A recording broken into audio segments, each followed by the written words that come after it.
Itinapon ni Dr. Inigo Valderrama ang sariling ina na parang basura sa gitna ng kanyang marangyang tagumpay. Pinili niya ang kinang ng posisyon kaysa sa gulanit na tsinelas ng babaeng nagluwal sa kanya. Hindi kita kilala, ang huling sampal ng kanyang mga salita. Ngunit sa bawat pagtalikod, may aninong maniningil. Ngayong gabi, ang puso ng anak na nagtaksil ay titigil sa pagtibok upang maramdaman ang hapdi ng bawat sakripisyong kanyang kinalimutan. Security, ilabas niyo ang babaeng ito. Hindi ko siya kilala at lalong hindi siya imbitado sa pagtitipon na ito. Ang boses ni Dr. Inigo Valderrama ay kasing lamig ng hanging nanggagaling sa mga aircon ng engrandeng ballroom sa Makati. Walang bakas ng pag-aalinlangan sa kanyang mga mata habang nakatingin sa matandang babaeng nakatayo sa gitna ng silid. Ang bawat salita niya ay tila binitawang hatol na nagpatahimik sa mga nagkukwentuhang panauhin na nakasuot ng mga mamahaling hiyas at tuksedo. Sa harap niya, nakatayo si Doña Marcela. Ang kanyang mga kamay na magaspang dahil sa ilang dekadang pagtatrabaho sa bukid ay nanginginig habang yakap ang isang supot ng plastik.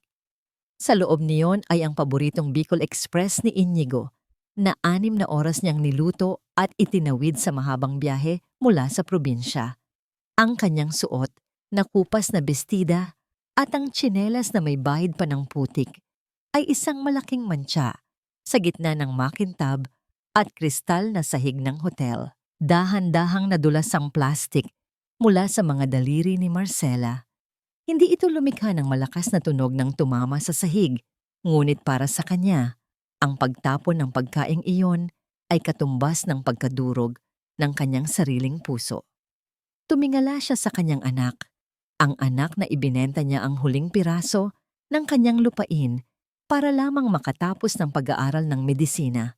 Ngunit ang lalaking nasa harap niya ay hindi na ang batang Inigo na umiiyak sa kanyang kandungan tuwing gabi. Siya na ang tanyag na surgeon na nahihiyang aminin ang kanyang pinagmulan. Inigo, anak, ako ito, ang nanay mo. Ang pabulong na sagot ni Marcela, sapat na para marinig ng mga nasa malapit. Ang kanyang lalamunan ay tila punong-puno ng tuyong buhangin, mahapdi at mahirap lunukin.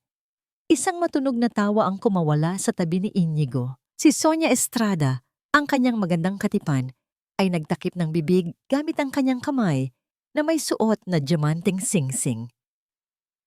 Hon, look at her. Baka isa lang siya sa mga pasyenteng humihingi ng limos. Huwag mo nang hayaang masira ang gabi natin dahil sa isang baliw. Hindi gumalaw si Inigo. Nanatili siyang matuwid. Ang kanyang puting coat ay walang kahit isang lukot. Tumingin siya sa mga security guard at tumango ng bahagya. Ang senyas na yon ay tila isang kutsilyong bumaon sa dibdib ni Marcela. Naramdaman ng matanda ang bawat hibla ng kanyang pagkatao na naglalabasan sa kanyang katawan. Ang paligid na dati ay puno ng liwanag ay unti-unting naging malabo at kulay abo. Habang hinahawakan siya ng mga gwardya sa braso, ang tanging naiwan sa sahig ay ang isang pulang scarf na tinahi ni Marcela para sa kaarawan ni Inigo. Ito ay dahan-dahang natapakan ng mga taong nagpapatuloy sa kanilang tawanan. Na tila ba ang isang buhay na puno ng sakripisyo ay wala lang halaga kumpara sa isang gabing puno ng karangyaan. Nanikip ang dibdib ni Marcela. Ang bawat tibok ng kanyang puso ay naging isang mabigat na pasanin. Tila may isang dambuhalang kamay na pumipiga sa kanyang hininga. Gusto niyang sumigaw. Gusto niyang itanong kung kailan naging mas mahalaga ang titulo kaysa sa dugo. Ngunit ang tanging lumabas sa kanyang mga labi ay isang gurgle ng hangin. Sa huling pagkakataon, bago siya tuluyang kinaladkad palabas, tumingin si Marcela kay Inigo. Nakita niya ang kanyang anak na tumalikod at muling nakipag-usap sa mga mayayaman niyang kaibigan. Na tila ba ang babaeng nagbigay sa kanya ng buhay ay isa lamang alikabok na kailangang ipagpag. Bakit ang pusong tinuruan niyang magmahal ay siya ring pusong nakalimot kung paano kumilala sa sariling ina? Doon, sa labas ng pintuan ng hotel, Sa ilalim ng malamig na ulan na nagsisimulang pumatak, ang mundo ni Marcela ay tuluyang nagdilim. Ang tanging naririnig na lamang ay ang malakas na pagbuhos ng tubig mula sa langit na tila nakikiramay sa isang inang itinakuwil ng sariling dugo. Isang pasyente ang bumagsak sa labas, Dr. Valderrama. Isang matanda. Kailangan niya ng agarang atensyon. Ang tinig ni Lia Manansala, ang batang nurse na kilala sa kanyang dedikasyon, ay nanginginig hindi dahil sa takot, kundi dahil sa matinding pag-aalala. Nakatayo siya sa pintuan ng ballroom, basa ang kanyang uniforme mula sa ulan sa labas, habang ang lahat ng mga mata ay nakatuon sa kanya. Ang katahimikan sa loob ng silid ay naging mabigat, tila isang kumot na bumabalot sa lahat ng kakinangan at karangyaan. Sa gilid, bahagyang hinigpitan ni Sonia ang pagkakahawak sa braso ni Inigo. "Han, don't tell me alis ka para sa isang pulubi. May mga duty doctors sa baba. Hayaan mo silang gumawa ng trabaho nila. This is our night." Ang bawat salita ni Sonia ay tila isang matamis na lason. Pilit na hinihila si Inigo palayo sa kanyang konsensya. Tumitig si Inigo sa kawalan. Ang kanyang mga daliri ay bahagyang kumibot. Isang automatikong reaksyon ng isang doktor na nakarinig ng tawag ng pangangailangan. Ngunit bago pa siya makahakbang, naalala niya ang imahe ng kanyang ina sa gitna ng sulyap ng mga tao kanina. Ang kahihiyang nadama niya sa harap ng kanyang mga kasamahan. "Tawagan niyo ang AR. Sila na ang bahala." Ang maikli at malamig na sagot ni Inigo bago tumalikod muli sa nurse. Doon sa labas, sa ilalim ng malamig na ulan, dinala ni Lia ang matandang babae patungo sa emergency room. Ang katawan ni Doña Marcela ay tila isang tuyong dahon, walang bigat at walang buhay. Habang itinutulak ang stretcher, napansin ni Lia ang isang bagay na mahigpit na hawak ng matanda sa kanyang dibdib. Isang basang-basang pulang scarf na gawa sa lana. Ang bawat hibla ng pulang tela ay tila sumasalamin sa bawat taon ng paghihirap ni Marcela. Iyon ang scarf na binuo niya sa ilalim ng malamig na gabi sa Bicol. Iniisip ang kanyang anak na nagtatrabaho sa malamig na ospital sa lungsod. Ang bawat tahi ay isang panalangin. Ang bawat simhol ay isang pangarap. Ngunit ngayon, ang pulang scarf na yon ay nabahira na ng putik at dugo mula sa kanyang sugat sa noo. Nang makarating sa ER, mabilis na kumilos ang mga nurse, ngunit ang lahat ng mga dokumento ay may nakasulat na unknown patient. Walang pagkakakilanlan, walang garantiya, walang sino mang tumatayo para sa kanya. Samantala, matapos ang pagtitipon, naglalakad si Inigo patungo sa kanyang sasakyan sa parking lot. Habang binabaybay ang daan na dinaanan ng mga gwardiya kanina, natigilan siya. Sa tabi ng isang basurahan, nakita niya ang pulang scarf na nahulog mula sa pagkakahawak ng kanyang ina. Yumuko si Inigo at dahan-dahang pinulot ang tela. Ang lamig ng ulan na nanuot sa scarf ay tila pumasok sa kanyang mga palad hanggang sa kanyang puso. Isang hindi maipaliwanag na pamilyar na amoy ang dumapo sa kanyang ilong. Ang amoy ng pinatuyong dahon ng saging at ang halimuyak ng lumang aparador sa kanilang bahay sa probinsya. Dito, sa gitna ng madilim na parking lot, ang tanyag na surgeon ay tila naging isang maliit na bata, mulili, natatakot at nalilito. Inalis niya ang pagkakabilot ng scarf at doon, sa gitna ng mga tahi, nakita niya ang isang maliit na plastik na nakatago sa loob. Sa loob ng plastik ay isang kapirasong papel na punit mula sa isang lumang notebook. Ang tinta ay bahagyang kumalat dahil sa tubig, ngunit malinaw pa ring mababasa ang sulat kamay na kailanman ay hindi niya makakalimutan. "Congratulations sa parangal mo, Inigo anak. Hindi ko man maintindihan ang lahat ng mga titulong nakuha mo. Sapat na sa akin na alam kong nakakatulong ka sa kapwa. Lagi mong tatandaan, ang tunay na galing ay wala sa talino, kundi sa puso. Mahal na mahal kita. Proud na proud ang nanay sa'yo." Ang bawat letra sa papel ay tila naging mga matatalas na tinik na bumaon sa kanyang lalamunan. Hindi nakasigaw si Inigo, hindi siya nakaiyak. Ang tanging naramdaman niya ay ang unti-unting pagguho ng lahat ng pader na itinayo niya sa paligid ng kanyang pagkatao. Ang kanyang tagumpay, ang kanyang yaman, at ang kanyang pangalan ay biglang nagmukhang basura sa harap ng kapirasong papel na yon. Nanginginig ang kanyang mga tuhod habang nakatitig sa pulang scarf. Ang tanong ay paulit-ulit na umalingaw-ngaw sa kanyang isipan, tila isang sumpa na walang katapusan. Ano ang halaga ng pagliligtas ng libu-libong buhay kung ang nag-iisang buhay na nagbigay sa iyo ng lahat ay ikaw mismo ang pumatay sa pamamagitan ng iyong pananahimik? Hahayaan na lang ba niya ang tadhana na tapusin ang buhay na minsan ay naging buong mundo niya? O huli na ba ang lahat para sa isang anak na nakalimot? Ang puting coat na suot ni Dr. Inigo Valderrama ay tila naging isang mabigat na baluti na dahan-dahang sumasakal sa kanya. Nakaupo siya sa loob ng kanyang marangyang opisina sa Makati Medical Heights, kung saan ang bawat sertipiko sa dingding ay tila mga matang ng huhusga sa kanyang pananahimik. Sa ilalim ng kanyang mesa, nakatago ang pulang scarf, isang lihim na hapdi na hindi niya magawang itapon, ngunit hindi rin niya kayang tignan ng matagal. "Hon, are you listening?" Ang tinig ni Sonia ay bumasag sa katahimikan. Nakaupo ang dalaga sa tapat niya, abala sa pagpili ng mga disenyo para sa kanilang dambuhalang kasal. Ang bawat salita nito tungkol sa mga bulaklak, catering, at mga VIP guests ay tila mga tunog na walang kahulugan sa pandinig ni Inigo. "Inigo!" Bahagyang tinaasan ni Sonia ang boses, ang kanyang kilay ay nagsalubong sa inis.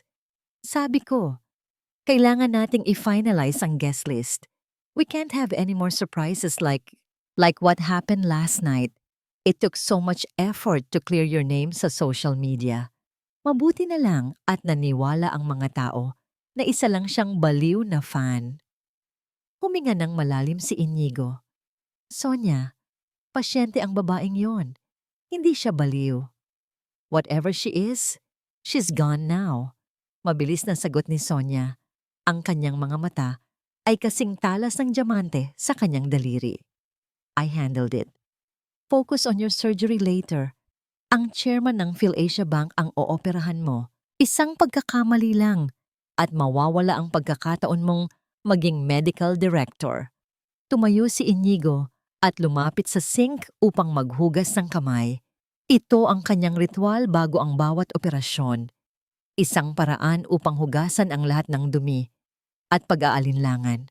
Ngunit habang dumadaloy ang tubig sa kanyang mga palad, napansin niya ang isang bagay na nagpalamig sa kanyang buong katawan, ang kanyang mga daliri.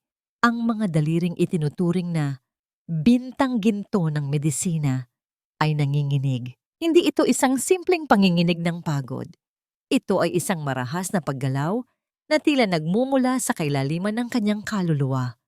Ang bawat hibla ng kanyang kalamnan ay tila nagre-rebelde laban sa kanyang kalooban. Hindi maari. Pabulong niyang sambit.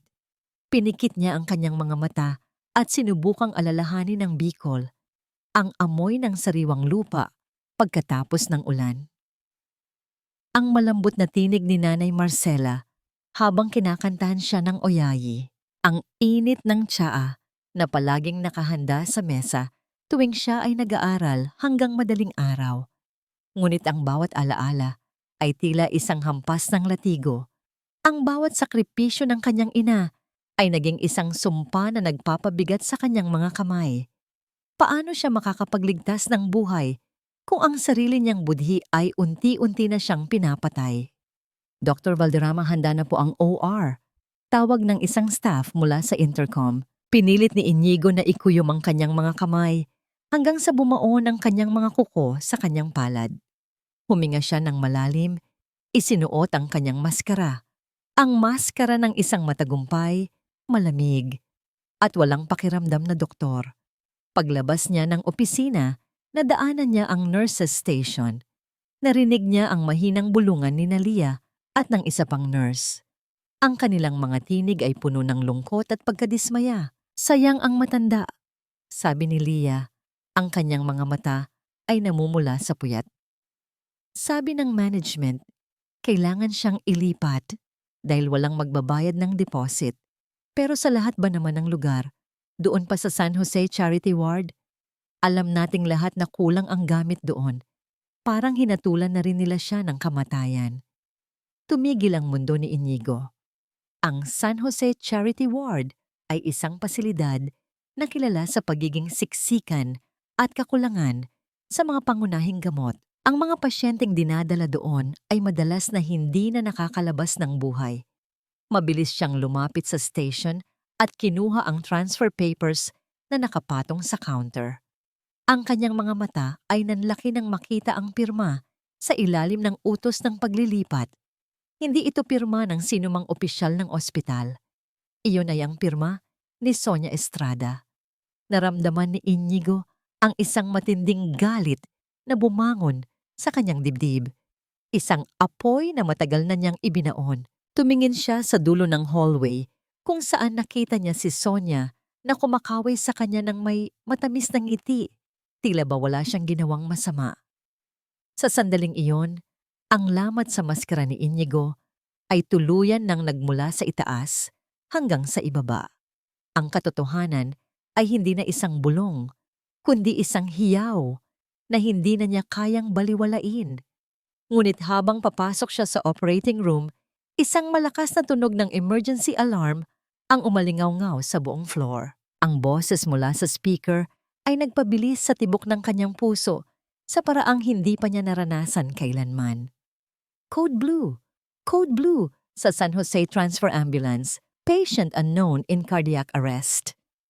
Ang pulang scarf na nasa loob ng kanyang drawer ay tila naging isang dumanak na dugo sa kanyang imahinasyon. Ang kanyang ina, ang inang itinakuwil niya sa harap ng marami, ay kasalukuyang nakikipaglaban para sa huling hininga sa loob ng isang malamig at lumang ambulansya habang siya ay nakatayo sa gitna ng karangyaan. Huli na nga ba ang lahat para sa isang anak na ang tanging yaman ay ang kanyang sariling pagmamataas? Doktor, hindi na mahalaga ang buhay ng isang matandang mamamatay na. Ang mahalaga ay ang operasyong ito. Kapag hindi mo ito itinuloy, tapos na ang karera mo.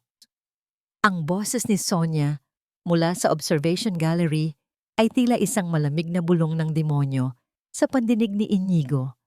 Habang nakatayo sa ilalim ng nakakasilaw na mga ilaw ng operating room, ang kanyang suot na surgical mask ay tila mas lalong nagpahirap sa kanyang paghinga. Sa harap niya ay ang makapangyarihang chairman ng bangko, nakahiga at nakadepende sa kanyang mga kamay. Ngunit sa kanyang isipan, ang tanging nakikita niya ay ang imahe ng kanyang nanay na isinasakay sa isang luma at kalawanging ambulansya patungo sa San Jose Charity. Isang matalim na sakit ang biglang gumuhit sa dibdib ni Inigo. Hindi ito ang sakit ng konsensya. Ito ay isang tunay, pisikal, at nanunuot na kirot na tila isang kamay na bakal na pumipitigas sa kanyang puso. Ang kanyang paningin ay nagsimulang maglaro. Ang mga puting dingding ng silid ay tila naging mga dambuhalang alon na lalamon sa kanya.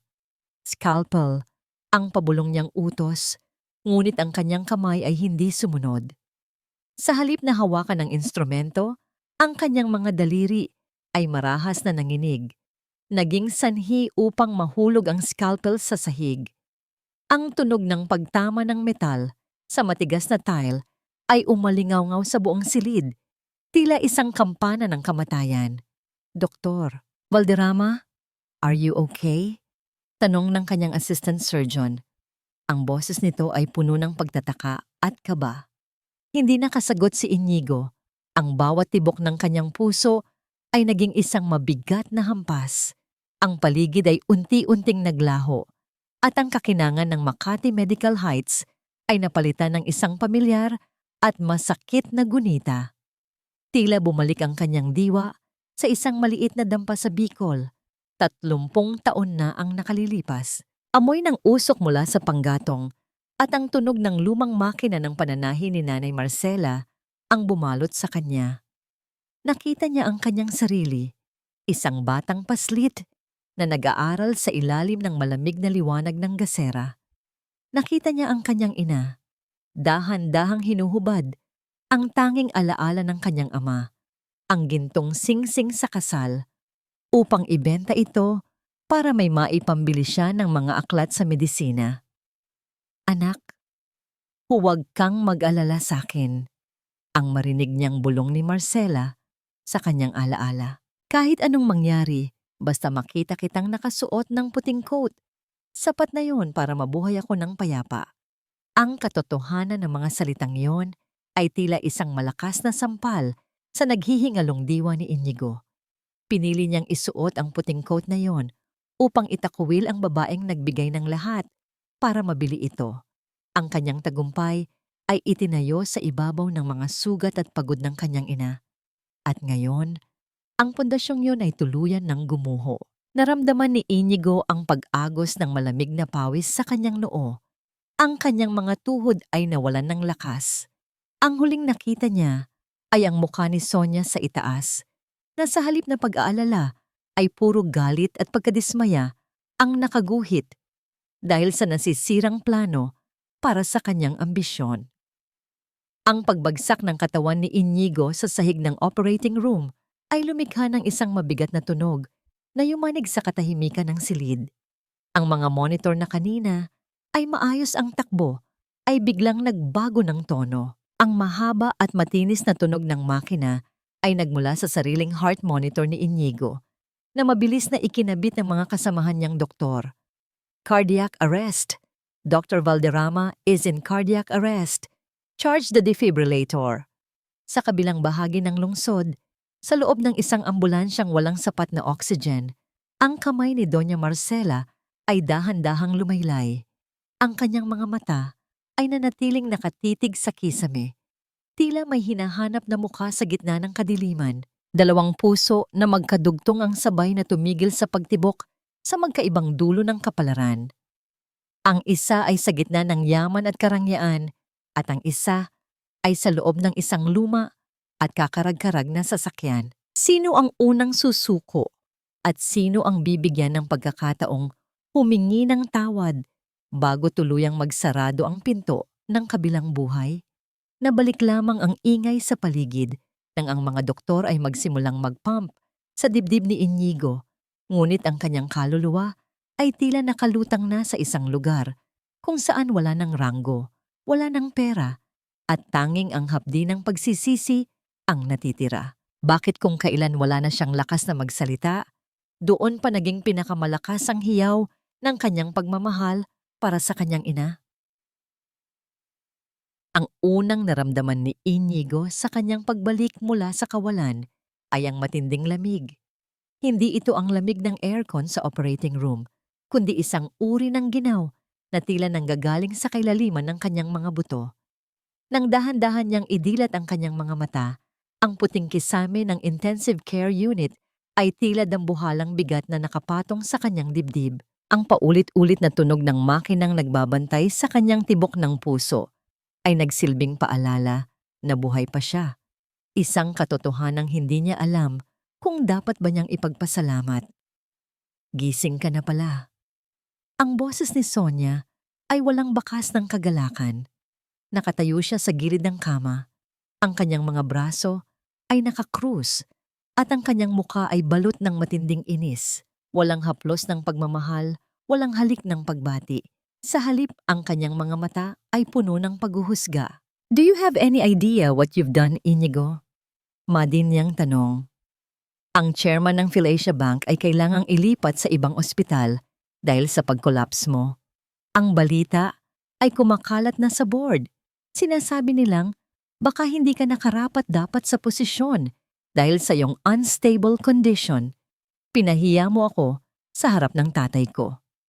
Sinubukan ni Inigo na magsalita, ngunit ang kanyang lalamunan ay tila tuyong disyerto.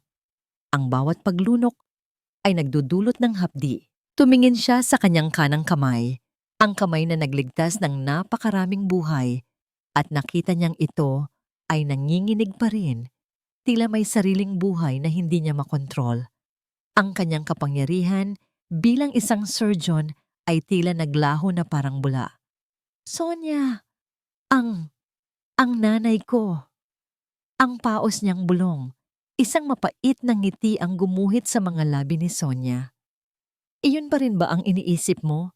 Inigo, look at yourself. You almost died because of stress over a woman who doesn't even belong in your world. Huwag mo nang alalahanin ang matandang iyon. Inutusan ko na ang social services na tapusin ang mga dokumento niya.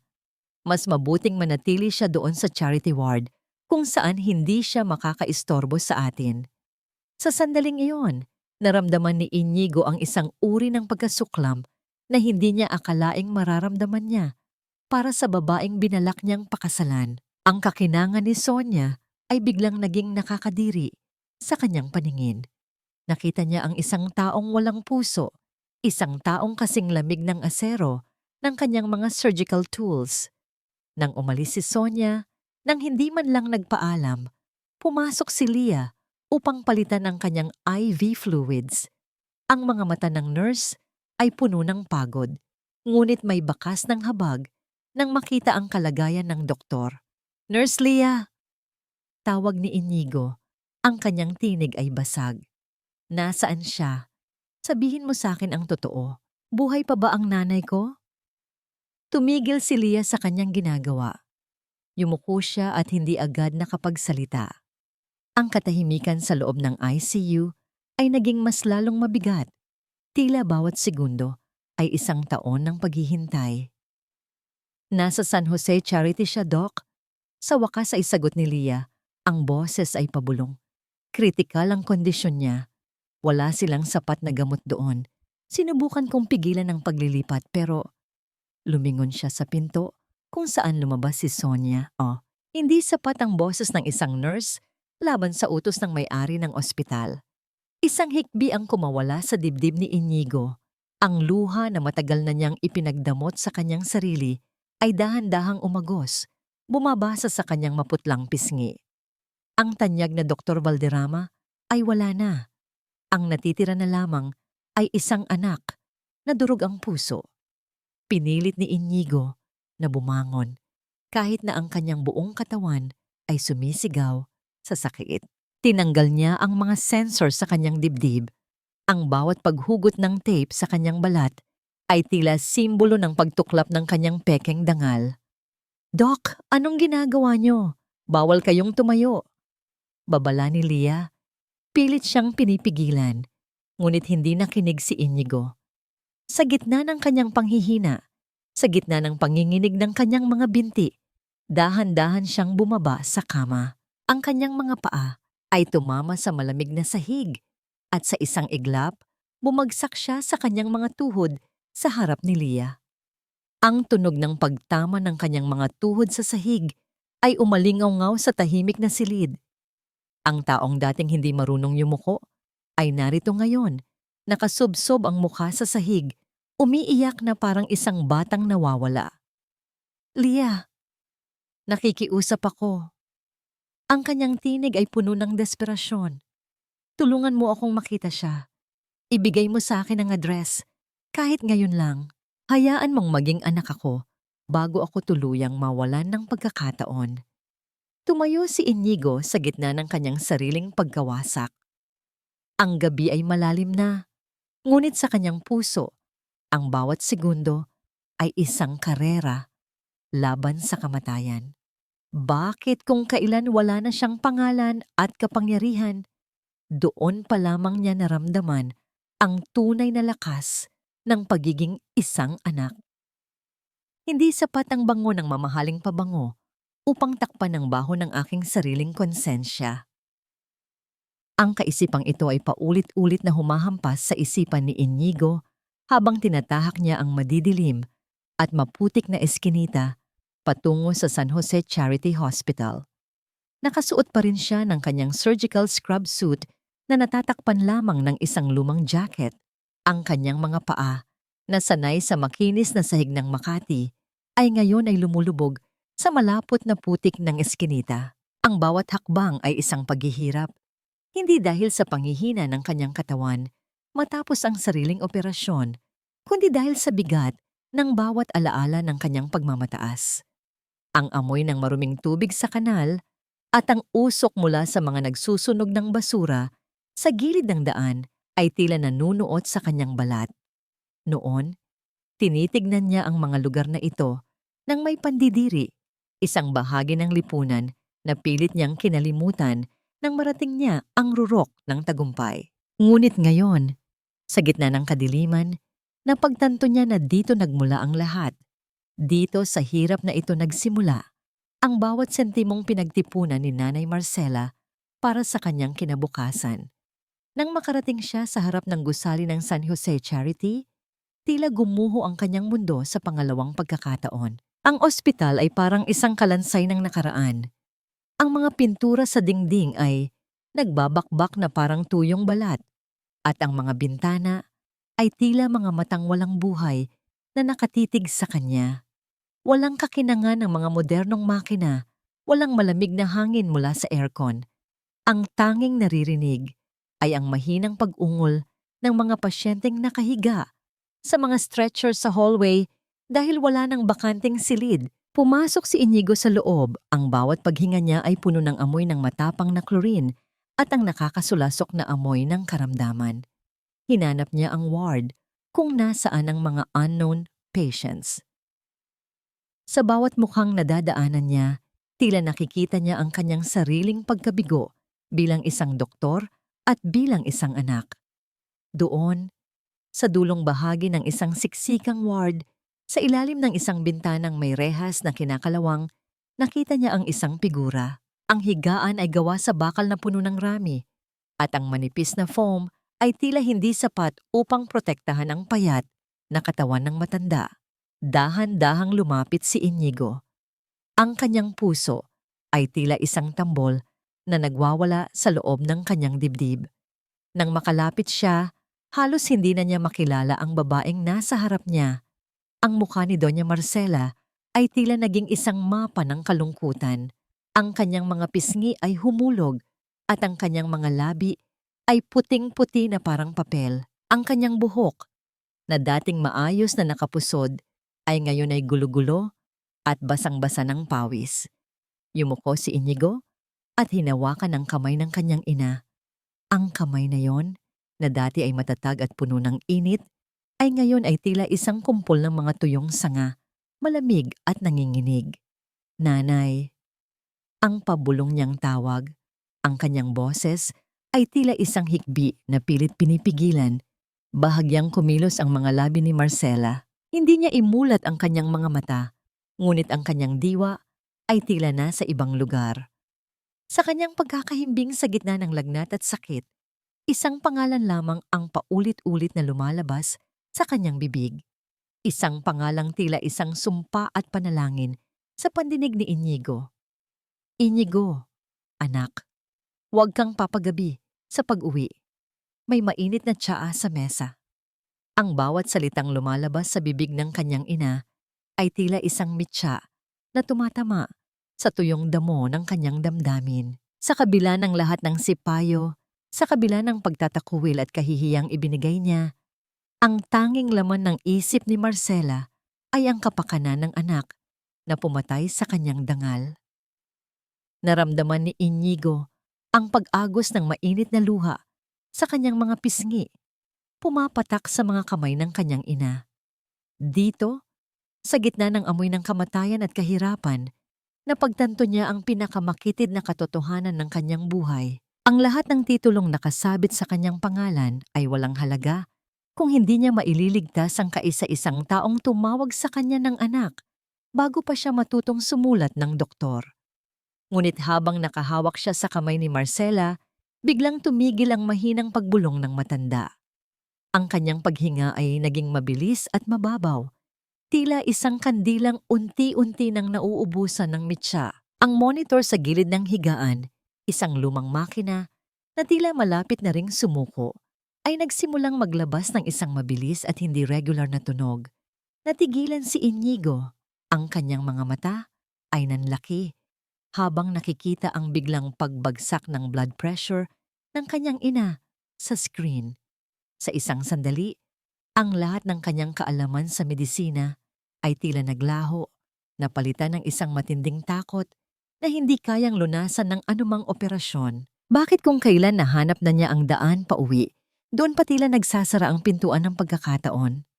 Ang bawat mabilis na tunog mula sa monitor sa gilid ng higaan ni Doña Marcela ay tila isang palasong tumitimo sa pandinig ni Inigo.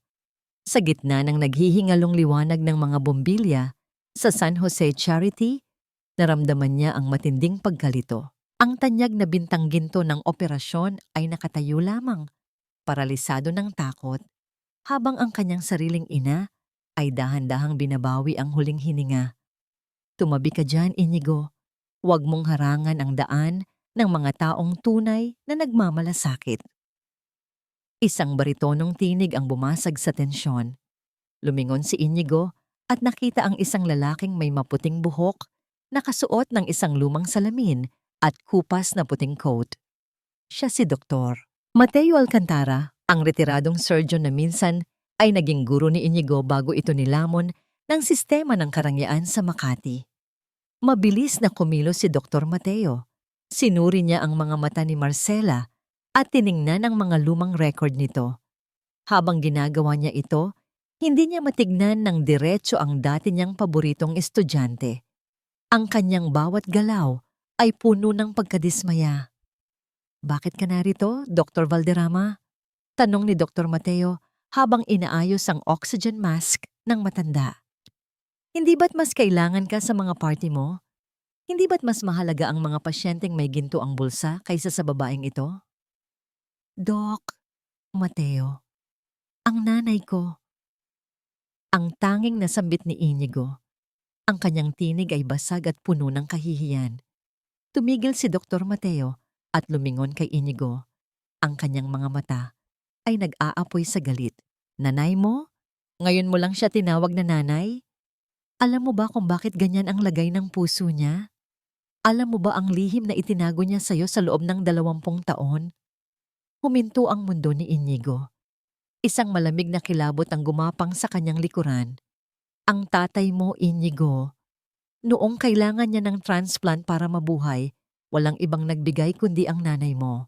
Ibinigay niya ang isa niyang kidney sa asawa niya ng palihim sa isang tagong klinika para lang hindi ka maging ulila sa ama.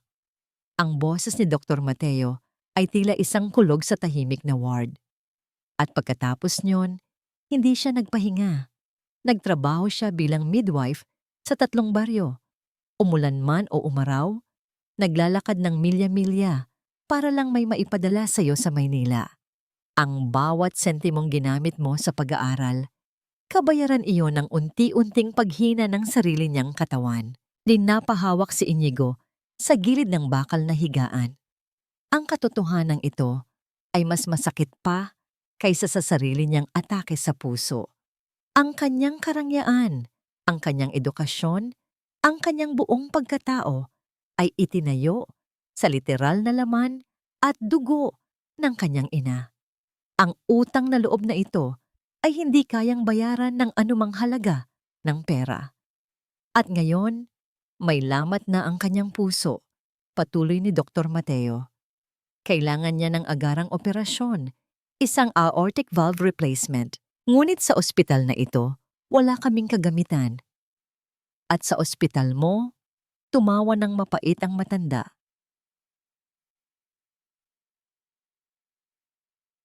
Hindi tinatanggap ang mga katulad niya. Ako ang o-opera sa kanya, mabilis na sabi ni Inigo. Dadalhin ko siya sa Makati Heights. Gagamitin ko ang lahat ng impluwensya ko. Talaga? Tanong ni Dr. Mateo habang itinuturo ang mga kamay ni Inigo. Tumingin si Inigo sa kanyang sariling mga kamay. Doon niya napansin ang marahas na panginginig ng kanyang mga daliri, ang trauma ng kanyang sariling atake sa puso, at ang bigat ng kanyang pagsisisi ay nagdulot ng pinsala sa kanyang nerve function. Ang mga kamay na dati ay tila tinititigan ng Diyos sa katumpakan, ay ngayon ay hindi man lang makahawak ng isang panulat ng tuwid. Sa sandaling iyon, ang hiyaw ng monitor ay muling lumakas. Ang paghinga ni Marcela ay naging isang gurgle ng hangin, tila isang taong nalulunod sa gitna ng tuyong lupa. "Code Blue!" Sigaw ng isang nurse. Natigilan si Inigo. Gusto niyang sumigaw. Gusto niyang kumilos. Ngunit ang kanyang katawan ay tila naging bato. Ang kanyang kaalaman sa medisina ay naroon. Ngunit ang kanyang mga kamay, ang tanging paraan upang maisalba ang kanyang ina, ay tila nagtataksil sa kanya. Paano mo ililigtas ang kaisa-isang buhay na nagbigay sa iyo ng lahat kung ang mismong instrumento ng iyong pagliligtas ay kinuha na sa iyo bilang kabayaran sa iyong kawalan ng puso? Ang huling nakita ni Inigo bago ang kaguluhan ng mga medical staff ay ang maputlang mukha ng kanyang ina na sa gitna ng bingit ng kamatayan ay tila may isang luhang dahan-dahang gumugulong mula sa saradong mga mata. Mamili ka, Inigo, ang basurang ito o ang kinabukasan mo sa Makati Heights. Isang salita mo lang at maibabalik ko ang lahat ng nawala sa iyo. Pero kailangan mong talikuran ang matandang ito ngayon din.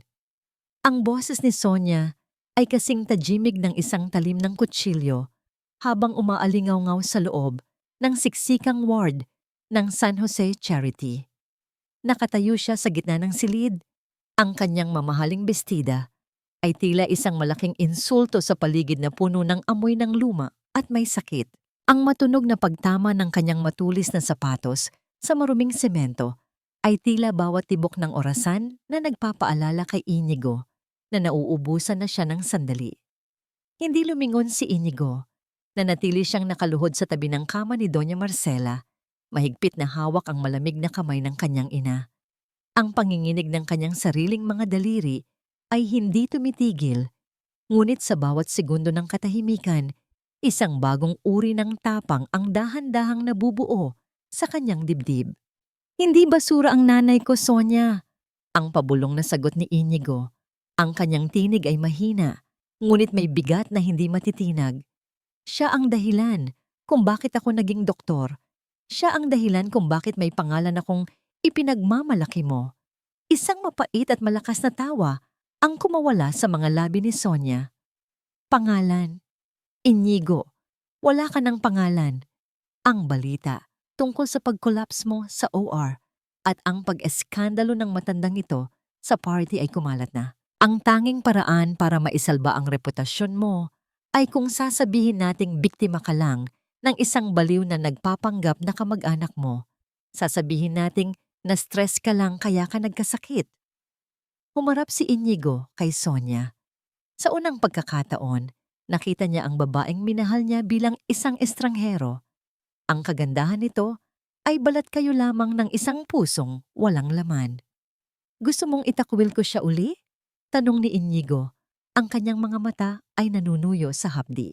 "Gusto mong pumatay ako ng tao para lang sa posisyon ko sa ospital?" "Sonia, ang puso ko ang ooperahan, hindi ang sa kanya. Kailangan kong tanggalin ang lahat ng tumor ng pagmamataas na naninirahan dito."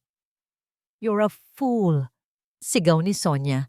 Ang kanyang mukha ay namumula na sa galit. "Kapag pinili mo ang matandang yan, sisiguraduhin kong hindi ka na makakatuntong uli sa kahit anong prestihiyosong ospital sa bansa. I will destroy you, Inigo. I will make sure na maging kasing pulubi ka ng babaeng yan." "Gawin mo ang gusto mo," payapang sagot ni Inigo habang muling ibinabaling ang tingin sa kanyang ina. "Dahil sa sandaling ito, hindi na ako ang tanyag na surgeon na kinatatakutan mo. Ako na lang ang anak na nagmamakaawang mabigyan ng pangalawang pagkakataon para maging tao."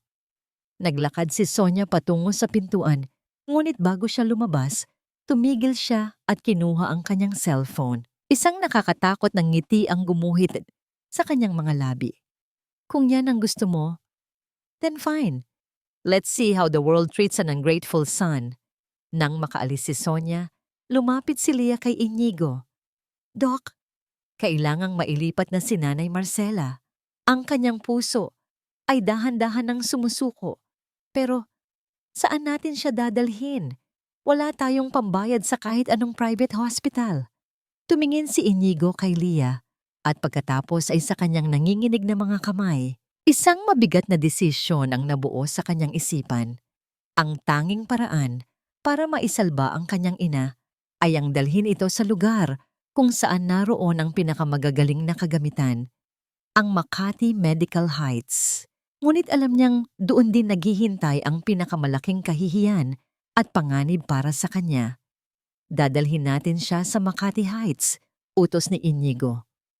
Gagamitin ko ang huling piraso ng aking awtoridad bago nila ako tuluyang sipain.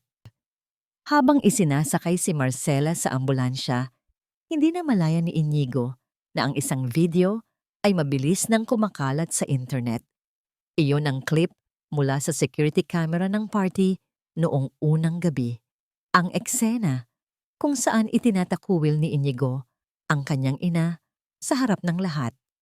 Ang mundo ay nagsisimula nang bumagsak sa paligid niya at ang bawat hakbang patungo sa Makati Heights ay tila isang paglalakad patungo sa sarili niyang bitayan. Magagawa pa kaya niyang iligtas ang buhay ng kanyang ina kung ang buong bansa ay nakahanda na siyang hatulan bilang isang anak na walang utang na loob? O ito na ang huling hininga ng kanyang pangarap at ng buhay ni Marcela? Ang bawat hakbang ni Inigo pabalik sa lobby ng Makati Medical Heights ay tila paglalakad sa ibabaw ng nagbabagang mga uling. Wala na ang mga pagpupugay ng mga security guard. Wala na ang mga ngiti ng mga staff na dati ay nag-uunahan sa pagbati sa kanya. Sa halip, ang tanging sumalubong sa kanya ay ang mga mapanghusgang titig at ang mga bulong-bulungan na tila mga bubuyog na nanunuot sa kanyang pandinig. Ang video ng kanyang pagtatakwil sa sariling ina ay naging isang mantsa na hindi na kayang burahin ng anumang surgical soap. Hayon ang anak na walang utang na loob. Ang narinig niyang bulong mula sa isang grupo ng mga janitor. Ang talino pa naman, pero ang puso ay kasing tigas ng bato. Yumuko si Inigo, ang kanyang balikat ay tila pasan ang buong mundo. Hindi niya magawang magalit dahil alam niyang bawat salitang ibinabato sa kanya ay totoo. Dinala niya si Doña Marcela sa isang maliit na isolation room sa dulo ng hallway.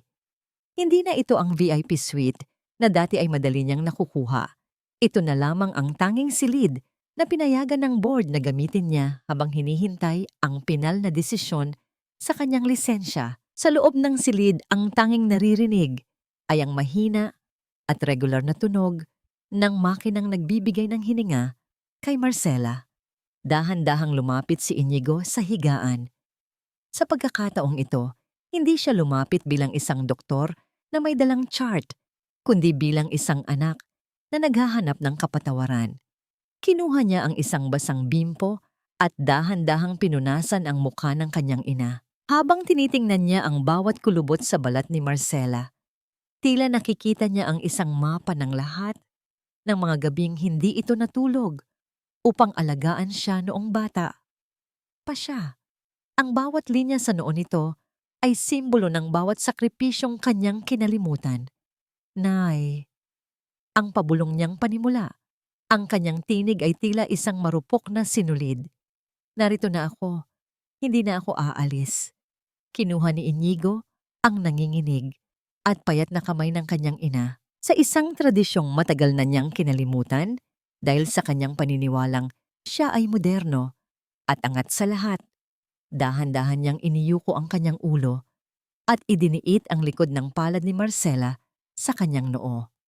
Mano po, ang simpleng galaw na yon ay nagpakawala ng isang baha ng mga luha na hindi na niya kayang pigilan. Naramdaman niya ang magaspang na balat ng kanyang ina sa kanyang noo at sa sandaling iyon, ang lahat ng kanyang mga titulo ay tila naglaho.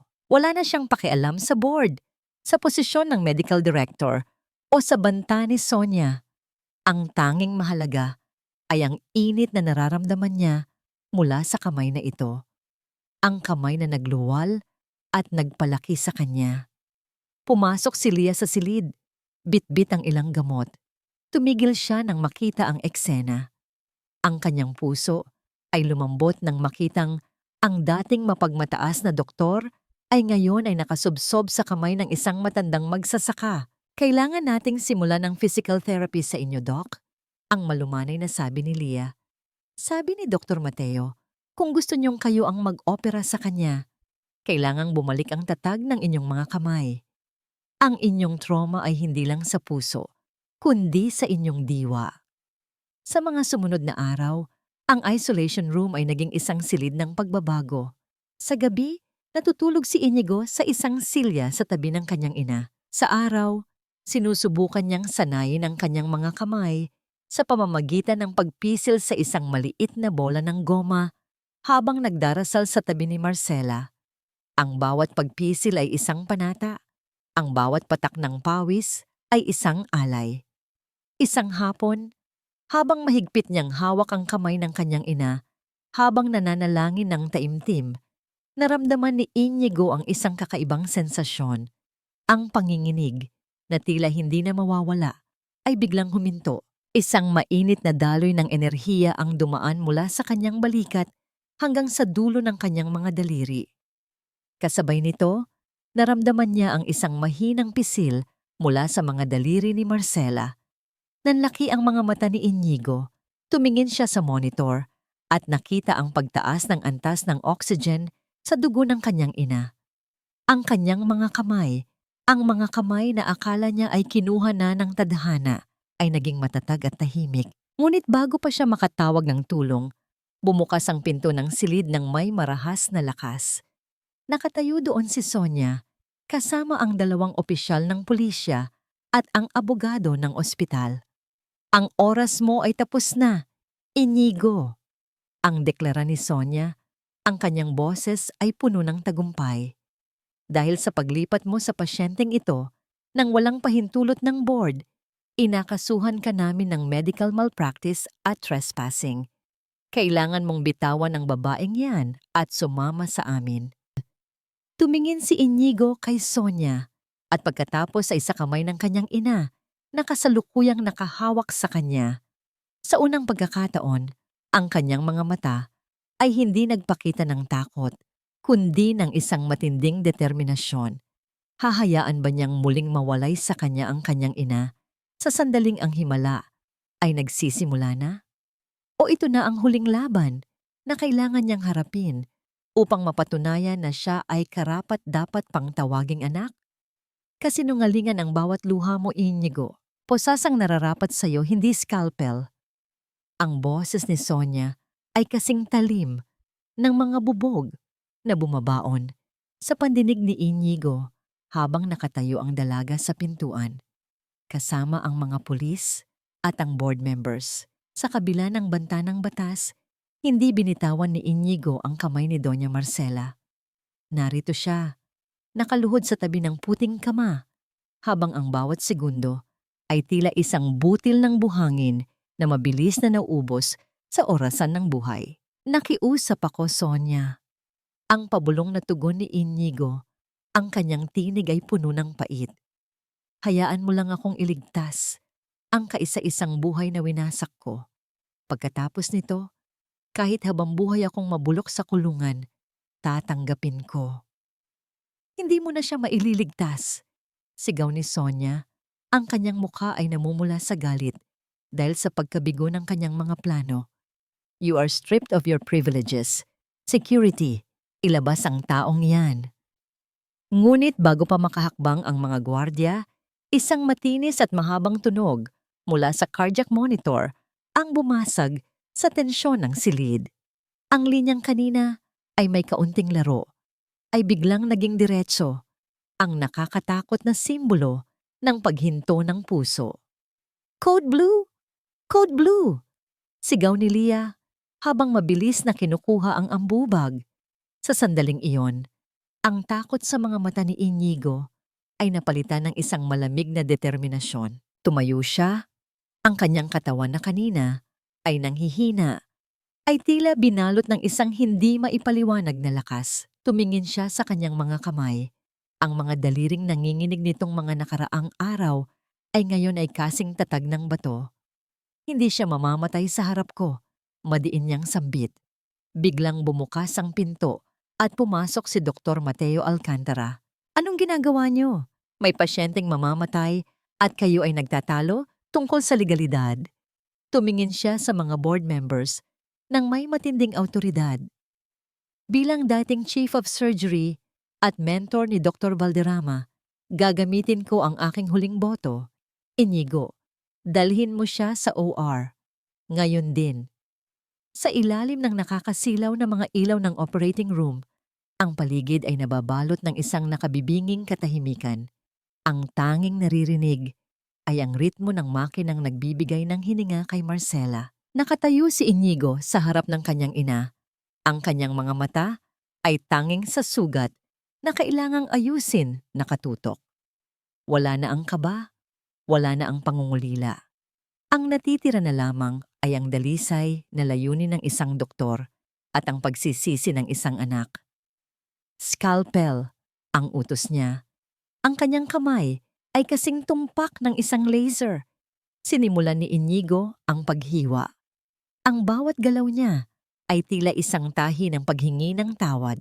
Ang aorta ni Marcela ay tila isang marupok na papel, pagod mula sa ilang dekadang pagtitiis. Habang dahan-dahan niyang kinakabit ang bagong valve, isang hindi inaasahang pangyayari ang naganap. Isang malaking ugat ang biglang pumutok. Ang mapulang likido ay nagsimulang dumanak sa loob ng dibdib ni Marcela. Nilulunod ang operasyon. Ang monitor ay nagsimulang maglabas ng mabilis at babalang tunog. Suction! More clamps! Sigaw ni Inigo.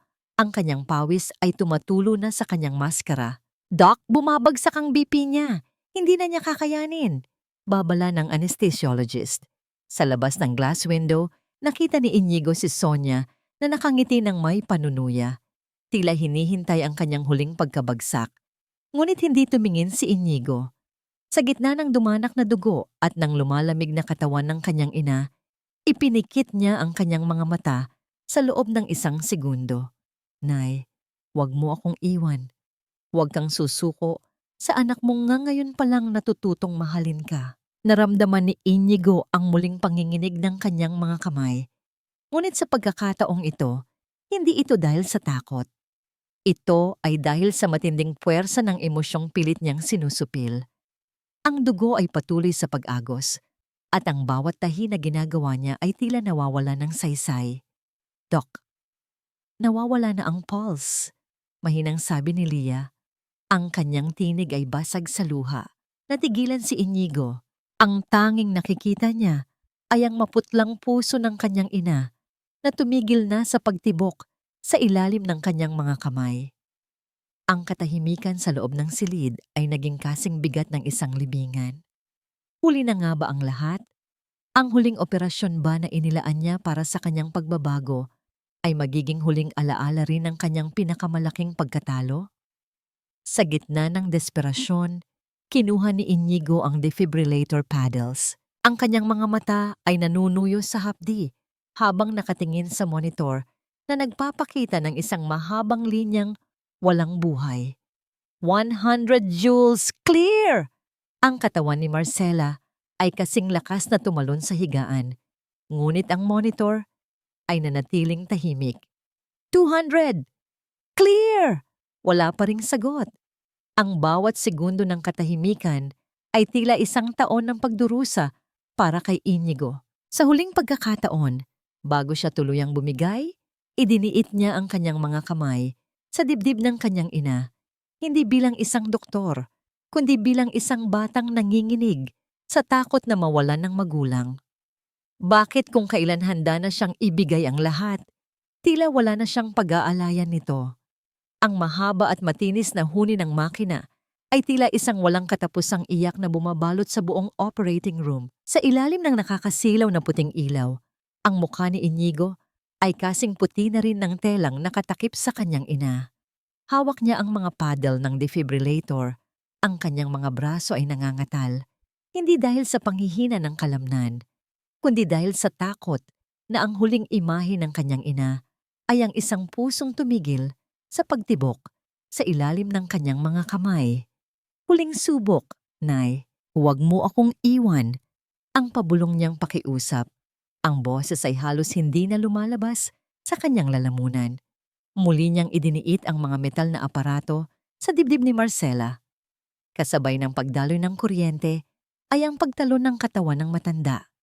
Isang marahas na paggalaw na tila pilit na binabawi ang kaluluwa mula sa kabilang buhay. Sa loob ng ilang segundong nakakabinging katahimikan, ang lahat sa loob ng silid ay tila hindi humihinga. At doon, sa gitna ng desperasyon, ang tuwid na linya sa monitor ay biglang kumitig. Isang mahina, hindi regular, ngunit tunay na tibok. Isang muling pagkabuhay. May sinus na rhythm, bumabalik ang pulse. Sigaw ni Leah. Ang kanyang tinig ay puno ng kagalakan at luha. Napaupo si Inigo sa isang silya sa gilid. Ang kanyang mga kamay ay dahan-dahang bumaba. Ang pawis na kanina pa tumutulo sa kanyang mukha ay humalo sa mga luhang hindi na niya napigilan. Nailigtas niya ito. Nailigtas niya ang buhay na minsan niyang minaliit. Matapos ang ilang oras na pagbabantay sa recovery room, lumabas si Inigo upang kumuha ng mga gamit ni Marcela na naiwan sa isolation ward. Doon, sa ilalim ng unan, nakita niya ang lumang supot ng plastik na dala ng kanyang ina noong unang gabi. Sa loob niyon, bukod sa basang pulang scarf, ay may isang maliit at kupas na kwaderno. Dahan-dahang binuksan ni Inigo ang mga pahina. Ang bawat salita ay isinulat sa lumang Tagalog. Ang tinta ay bahagyang kumalat dahil sa panahon. Ito ay hindi lamang isang kwaderno, ito ay isang talaan ng isang buhay na inialay para sa kanya. Hunyo 12. Nagbenta ako ng 5 sako ng palay. Ipinadala ko ang lahat kay Inigo para sa kanyang matrikula. Ang natira sa akin ay sapat na para sa asin at kanin sa loob ng 1 linggo. Ayos lang, basta makatapos siya. Setyembre 20. May sakit ang aking tuhod, pero kailangan kong maglakad patungo sa kabilang baryo para magpaanak. Kailangan ni Inigo ng bagong stethoscope. Sabi niya, mahal daw ang gamit ng isang tunay na doktor. Kakayanin ko pa. Sa bawat pahinang binubuklat ni Inigo, ang kanyang puso ay tila dinidikdik ng matinding pagsisisi. Nakita niya ang listahan ng bawat sentimong ipinadala sa kanya. Mga halagang dati ay itinuturing niyang kulang at maliit. Ngunit ngayon ay alam niyang iyon ay katumbas ng bawat patak ng pawis at gutom ng kanyang ina. Nakarating siya sa huling pahina. Doon, may nakadikit na isang luma at kinakalawang na barya. Sa tabi nito ay may nakasulat na maikling mensahe. Para sa araw na mapagod ang aking Inigo sa pag-aaral, bumili ka ng 1 basong ice cream.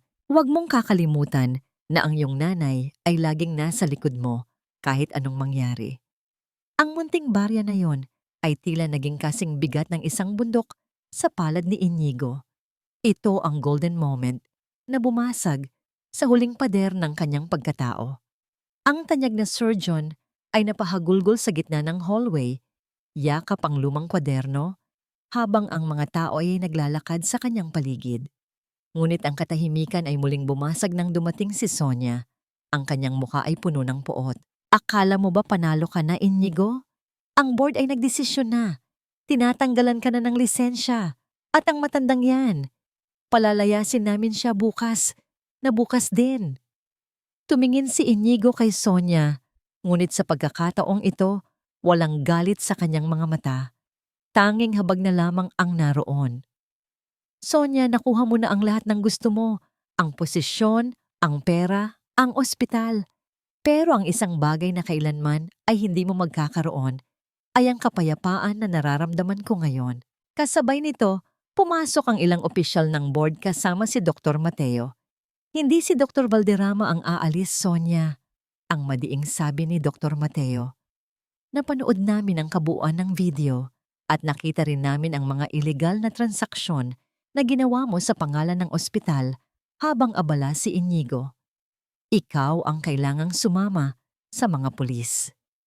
Habang kinaladkad si Sonia palabas, ang tanging naririnig ay ang kanyang mga sigaw ng pagmumura na unti-unting naglalaho sa dulo ng pasilyo. Mabilis na bumalik si Inigo sa silid ni Marcela. Nakita niyang dahan-dahang ididilat ng kanyang ina ang mga mata. Ang kanyang puso ay nag-uumapaw sa kagalakan. Nay, gising ka na. Salamat sa Diyos. Ngunit nang magtagpo ang kanilang mga mata, ang ngiti ni Inigo ay biglang naglaho. Ang mga mata ni Marcela ay walang bakas ng pagkilala. Tumingin ang matanda sa kanya ng may takot at pagkalito. Sino ho kayo? Ang mahinang tanong ni Marcela. Nasaan ang anak ko? Nasaan si Inigo? Ang tanong na yon ay tila isang bagong uri ng kamatayan para kay Inigo. Ang inang kanyang itinakuwil ay ngayon naman ang nakalimot sa kanya. Hahanapin pa ba ni Inigo ang paraan upang muling makilala ng kanyang ina? O ito na ang huling parusa ng tadhana para sa isang anak na huli na nang matutong magmahal? Ang malamig na semento at naglalakihang gusali ng Makati ay dahan-dahang naglaho sa likuran ni Inigo, kasabay ng kanyang nakaraan na binuo sa ibabaw ng huwad na dangal. Sa loob ng sasakyang dahan-dahang bumabagtas sa mahabang daan patungong timog, ang tanging naririnig ay ang banayad na paghinga ni Doña Marcela na mahimbing na natutulog sa backseat. Ang bawat pag-ikot ng gulong ay tila isang pahina ng kanyang buhay na binubuklat pabalik sa simula. Binitawan ni Inigo ang lahat, ang posisyon bilang Chief of Surgery, ang mga parangal, at ang pangakong yaman ay kinalimutan niya nang walang pag-aalinlangan. Hindi na ako babalik sa mundong yon, Doktor. Mateo. Ang huli niyang sinabi sa kanyang mentor bago umalis. Ang mga kamay ko ay hindi na para sa mga taong nagbabayad ng ginto, kundi para sa mga taong ang tanging kayamanan ay ang kanilang hininga. Nang makarating sila sa Bicol, sinalubong sila ng amoy ng sariwang lupa at ang malawak na lunti ang bukid na tila isang yakap mula sa kailaliman ng kanyang gunita. Ang kanilang lumang bahay, ang dampa na dati ay ikinahiya niya, ay naroon pa rin. Nakatindig sa gitna ng mga puno ng niyog. Ang tunog ng mga dahon na hinahampas ng hangin ay tila isang bulong ng pagbati. Ngunit ang bawat araw ay isang hamon. Si Marcela ay nananatiling estranghero sa sarili niyang anak. Tinitingnan niya si Inigo nang may pasasalamat bilang isang mabait na doktor, ngunit hindi bilang ang batang pinag-alayan niya ng buhay. Salamat po, Doc, ang madalas na sabi ni Marcela tuwing sinusubuan siya ni Inigo ng lugaw o tuwing nililinis ang kanyang sugat mula sa operasyon. Ang bawat Doc na lumalabas sa labi ng kanyang ina ay tila isang munting saksak sa puso ni Inigo. Gusto niyang sumigaw, gusto niyang sabihing, Nay, ako ito, ang iyong Inigo. Ngunit pinipigilan niya ang kanyang sarili. Ayaw niyang takutin ang matanda. Isang hapon, habang ang langit ay nagdidilim at ang mga kuliglig ay nagsisimulang maglabas ng kanilang malungkot na himig, nagpasya si Inigo na magluto. Hindi ito ang mga pagkaing natutunan niya sa mga mamahaling restaurant sa Maynila. Ginamit niya ang mga sangkap na nasa paligid, sili, gata at bagoong. Sinunod niya ang bawat hakbang na nakasulat sa puso ng kanyang alaala. Inihain niya ang Bicol Express sa harap ng kanyang ina. Ang usok mula sa mainit na pagkain ay nagdala ng isang halimuyak na tila isang susi sa nakasaradong pintuan ng isipan. Dahan-dahang kumuha ng kutsara si Marcela. Nang matikman niya ang anghang at linamnam ng gata, bigla siyang natigilan. Ang kanyang mga mata na dati ay walang buhay ay biglang nagkaroon ng kislap. Tumingin siya sa paligid ng silid, sa lumang mesa, sa bitak sa dingding, at sa huli, kay Inigo na kasalukuyang nag-aayos ng pulang scarf sa silya. Ang anghang nito, parang ang luto ko para sa aking anak bago siya umalis. Ang pabulong na sabi ni Marcela. Ang kanyang mga kamay ay nagsimulang manginig. Dahan-dahang lumapit si Inigo. Lumuhod siya sa harap ng kanyang ina. Hinayaan ang kanyang mga tuhod na tumama sa sahig. Kinuha niya ang mga kamay ni Marcela. At muli, sa pangatlong pagkakataon, Idiniit ang likod ng palad nito sa kanyang noo. Nay, ako ito, ang anak mong naligaw ng landas. Ang anak mong bumalik na para alagaan ka. Ang tinig ni Inigo ay puno ng pag-asang hinaluan ng takot. Ang katahimikan sa loob ng dampa ay naging kasing bigat ng isang panalangin. Ang tanging naririnig ay ang mahinang pagpatak ng ulan sa bubong na yari sa nipa na tila mga luhang nanggagaling sa langit. Tinitigan ni Marcela ang mukha ni Inigo. Hinawakan niya ang pisngi ng kanyang anak. Ang kanyang mga daliri ay dahan-dahang ginalugad ang bawat linya ng mukha nito. Tila binabasa ang isang kwento na matagal na niyang alam. Inigo, ang tawag ni Marcela. Ang tinig ay hindi na sa isang pasyente, kundi sa isang inang nakahanap ng kanyang nawawalang kayamanan. Anak ko, Inigo, bakit ngayon ka lang? Sa sandaling iyon, ang lahat ng sakit, ang lahat ng kahihiyan, at ang lahat ng pagsisisi ay natunaw sa init ng yakap ni Marcela. Ang tanyag na surgeon ay muling naging isang maliit na bata, nakasubsob sa dibdib ng kanyang ina, umiiyak ng walang humpay, habang ang pulang scarf ay nakabalot sa kanilang dalawa. Ngunit sa gitna ng kanilang kaligayahan, isang kumatok sa pintuan ang bumasag sa kanilang sandali. Nakatayo roon si Leah, dala ang isang balita na magbabago muli sa kanilang bagong simula sa Bicol. Doc Inigo, may mga tao sa labas. Mga taga-baryo. Nabalitaan nilang may mahusay na doktor na dumating. May isang bata na hindi makahinga. Kailangan nila ang tulong mo. Tumingin si Inigo sa kanyang ina. Ngumiti si Marcela. Isang ngangiting puno ng pagmamalaki na hindi kayang bilhin ng anumang titulo. Sige na anak, gawin mo ang itinuro sa iyo ng puso mo. Dito lang ang nanay, hihintayin kita. Tumayo si Inigo, kinuha ang kanyang lumang bag at lumabas sa ulan. Hindi na siya natatakot na madumihan ang kanyang sapatos o mabasa ang kanyang coat. Ang kanyang mga kamay ay matatag, ang kanyang puso ay buo, at ang kanyang landas ay malinaw na. Huli na nga ba ang lahat? Hindi. Dahil ang tunay na paglalakbay ay hindi nagsisimula sa tagumpay, kundi sa pagbabalik sa kung saan tayo tunay na minahal. Ang hapon sa Bicol ay nababalot ng kulay kahel at ginto. Tila isang painting na dahan-dahang iginuhit ng tadhana sa langit. Sa beranda ng kanilang munting klinika, na dati ay isang abandonadong bodega, nakaupo si Inigo habang pinagmamasdan ang mga batang nagtatakbuhan sa damuhan. Wala na ang kintab ng kanyang mga sapatos na gawa sa Italia. Ang suot niya ngayon ay mga simpleng tsinelas at isang karsonsilyong luma. Ngunit ang nangiting nakaguhit sa kanyang mga labi ay mas maliwanag pa sa anumang parangal na natanggap niya sa Maynila. Anak, uminom ka muna ng tsa. Magpahinga ka muna. Kanina ka pa operatiba sa mga taga-baryo. Ang boses ni Doña Marcela ay matatag at puno ng sigla.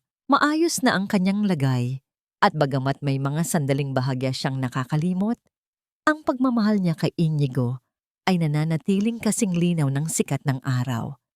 Inilapag niya ang tasa sa mesa, at sa tabi nito ay ang pulang scarf na ngayon ay malinis na at wala nang bakas ng putik. Salamat, Nay.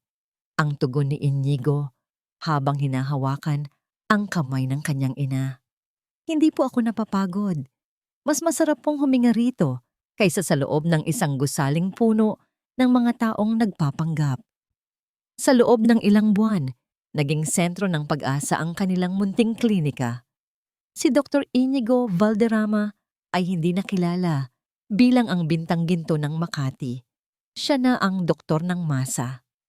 Ang bawat pasyenteng pumupunta sa kanya ay hindi nagbabayad ng libu-libong piso.